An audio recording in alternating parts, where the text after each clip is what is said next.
Bonjour à tout le monde, bienvenue à une parole d'encouragement aujourd'hui avec Pasteur Marie-Noël. Et nous lisons dans le livre d'Exode 14, le verset 14. Il est écrit, « Gardez le silence, l'Éternel combattra pour vous. » Bien-aimés, c'est une parole que nous connaissons toutes, n'est-ce pas?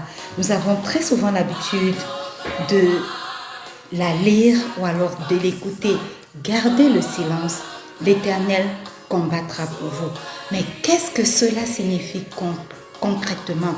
Le Seigneur te demande de garder le silence. En d'autres termes, le Seigneur t'invite à cesser de t'inquiéter, à cesser l'agitation intérieure. Le silence ne parle pas uniquement du silence des lèvres, imposé par la bouche, mais surtout du repos du cœur. Alléluia, du calme de l'âme, de l'arrêt des murmures et des inquiétudes.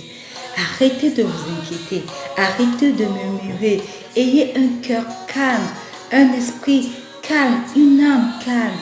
Pourquoi? Parce que le Seigneur sait que le silence est un acte de foi. Le Seigneur sait que le silence, nous avons besoin de silence, nous avons besoin de calme. Et il montre que nous devons choisir de le faire confiance à lui plutôt qu'à nous inquiéter. Nous inquiéter ne sert à rien.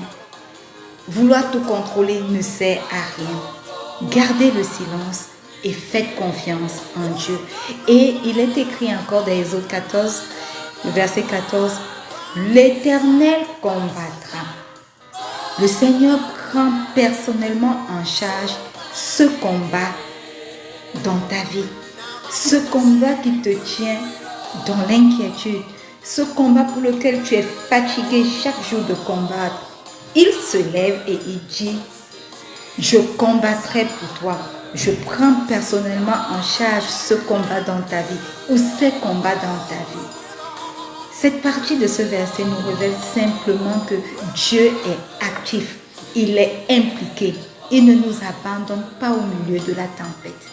Quelle que soit la situation que tu traverses maintenant, le Seigneur lui-même veut prendre la tête de la bataille et il veut que tu lui fasses suffisamment confiance.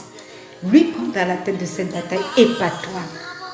Et la dernière partie de ce verset dit, pour vous, gardez le silence, l'Éternel combattra pour vous. Il n'est pas un Dieu qui combat à distance. Il n'est pas un Dieu qui combat de manière vague. Il agit spécifiquement pour toi. Il agit spécifiquement pour nous. Il agit spécifiquement pour vous. Et en votre nom, en ton nom, il agit en tenant compte de tes blessures, de ta foi, de ton appel.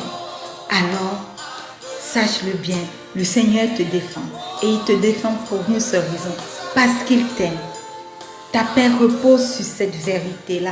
Tu n'es pas seul. Alors, bien-aimé, ma parole d'encouragement pour toi aujourd'hui, quelles que soient les épreuves que tu traverses qui t'amènent à t'inquiéter, quel que soit ce combat qui ne veut pas cesser dans ta vie, garde le silence. Shalom.